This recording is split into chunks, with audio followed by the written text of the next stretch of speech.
A seismic shift has hit America's auto belt. Jeep, Dodge, and Chrysler, under parent company Stellantis, have initiated sweeping layoffs across major U.S. plants, threatening the nation's automotive workforce. Nearly 1,000 employees are facing immediate job losses, with more disruptions looming due to Trump's 25% import tariffs. What we're going to be doing is a 25% tariff on all cars that are not made in the United States. If they're made in the United States, there's absolutely no tariff, which have thrown cross-border supply chains into chaos. Production has paused in both the U.S. and abroad, and the auto industry braces for further impact. Is this the beginning of a larger collapse in the U.S. auto sector? Stay with us as we explore the full scope of this crisis and its long-term effects on the economy, and don't forget to subscribe for the latest updates and in-depth analysis. Stellantis has announced temporary layoffs affecting nearly 1,000 workers at 5 major facilities in Michigan and Indiana. These facilities, including stamping plants in Sterling Heights and Warren, Michigan, and transmission and casting operations in Kokomo, Indiana, are critical for producing components like hoods, roofs, floor panels, and transmissions for models such as the Jeep Grand Cherokee, Wrangler, Dodge Durango, Ram trucks, and Chrysler Pacifica. With production paused, entire assembly lines risk halting. Stellantis attributes the move to the 25% import tariffs introduced by the Trump administration, which have caused supply chain disruptions and immediate cost pressures. A company spokesperson confirmed that the tariffs forced the company to act swiftly while reassessing its North American manufacturing strategy. The blow isn't limited to the U.S. Stellantis is also halting production in Canada and Mexico, triggering a domino effect throughout North America. The Windsor assembly plant in Ontario, which produces the Chrysler Pacifica and Dodge Charger Daytona EV, will shut down for 2 weeks starting April 7th. Meanwhile, the Toluca assembly plant in Mexico, responsible for building the Jeep Compass and the upcoming electric Wagoneer S, will be idle for the rest of the month. In a company-wide email, Antonio Filosa, Stellantis North America's COO, warned that the company is bracing for a storm.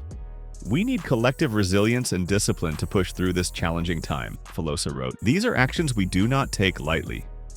The United Auto Workers Union is speaking out against Stellantis, accusing the company of corporate greed.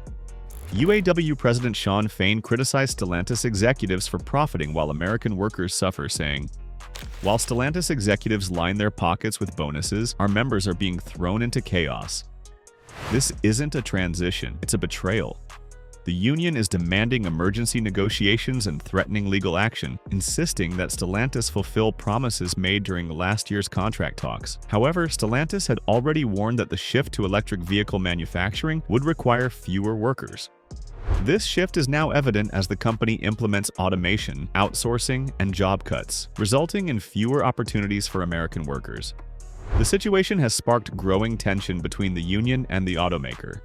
Under Trump's March 26th proclamation, parts that do not meet the United States-Mexico-Canada agreement standards will be taxed immediately, while those that qualify for tariff-free treatment are temporarily exempt. However, this relief is short-lived, as U.S. Customs is working to determine how to tax the non-U.S. content within qualifying parts. Automakers have some breathing room until May 3rd, when tariffs on critical components like engines and transmissions will take effect. After that, even North American-made vehicles could see higher costs if their parts cross borders multiple times, adding complexity to the production process and potentially raising vehicle prices. Stellantis and the auto industry at large is now facing a massive headache. For years, automakers have relied on complex supply chains that span the US, Canada, and Mexico. For example, an engine block might be cast in Mexico, machined in the US, and then sent to Canada for final assembly. That same engine might then go back to the US to be installed in a vehicle. Each cross-border movement now risks being taxed. This model worked well under NAFTA and the updated USMCA, but Trump's tariffs are threatening to unravel decades of integration. Filosa emphasized the challenge. "We are actively engaging with all our stakeholders, governments, unions, suppliers, and dealers to manage this new environment. Our goal is to act responsibly and protect our workforce and our customers."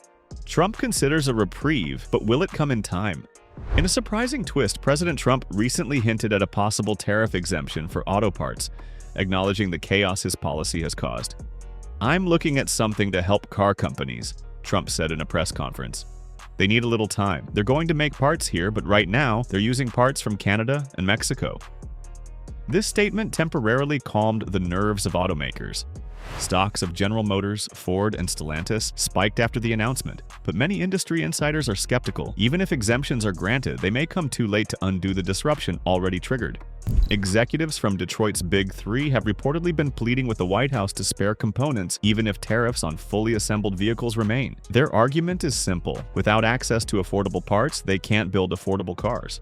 Ironically, these tariffs, intended to revive American manufacturing, may cripple it.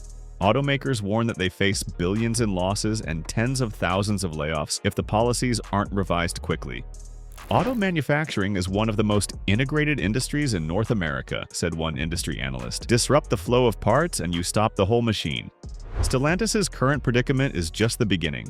If the tariffs remain in place, and if no exemptions are granted, more job cuts and production shutdowns are almost certain.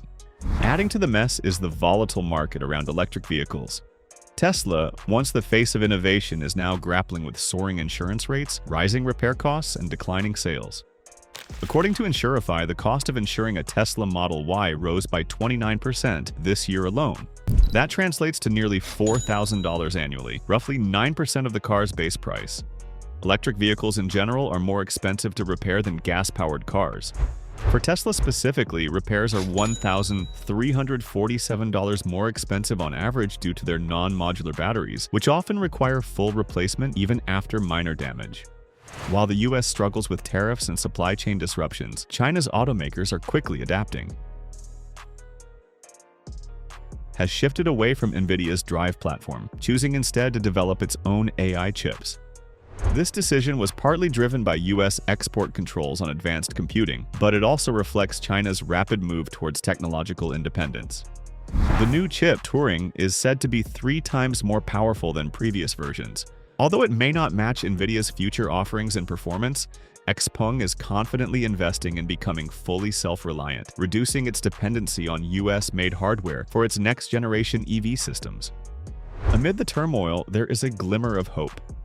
Some lawmakers are advocating for a Buy American mandate for federal fleet purchases, while others are pushing for stricter rules on tax subsidies, requiring companies to prove job creation before receiving public funding. The UAW is also rallying public support, hoping voter pressure will lead to a policy reversal. However, time is running out. With each passing day, more families are losing their livelihoods, towns are losing their tax base, and factories are shutting down, possibly for good. The urgency to address these issues grows as the economic impact spreads.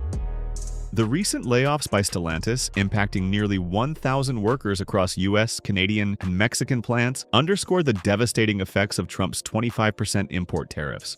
As production stalls and supply chains are thrown into disarray, the future of the auto industry looks grim. Intended to strengthen US manufacturing, these tariffs are unraveling decades of integration within North America. Can the US auto industry recover, or will it crumble under the strain of political and economic turmoil? Share your thoughts in the comments below.